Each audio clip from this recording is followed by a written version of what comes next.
Hi friends, నమస్తే. ఎలా ఉన్నారు? బాగున్నారా ఫ్రెండ్స్? ఈరోజు వచ్చేసి మా ఇంట్లో పులుసన్నం అండి. పులుసన్నము శనక్కాయల పొడి చేశాను.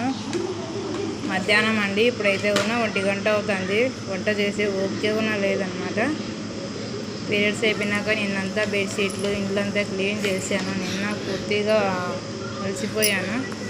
ఈరోజు మొత్తం పూజ రూమ్ అంతా క్లీన్ చేసి పటాలన్నీ క్లీన్ చేసి చేసుకునేసరికి చాలా టైం అయితే పట్టింది.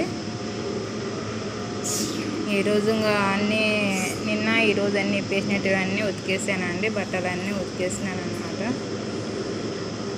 ఈరోజు ఫుల్ బాడీ అయితే అల్పత్తి వచ్చేసింది అనమాట. అందుకే వంట అయితే ఏం చేయలేదు. పులుసన్నం శనక్కాయల పొడి చేశాను. ఇది మా మధ్యాహ్నానికి భోజనం అనమాట. ఓకేనా ఫ్రెండ్స్, మీరు ఏం ఇంట్లో చేసుకున్నారు అంటే నాకు కామెంట్ చేయండి, మర్చిపోకండి. Okay, bye bye.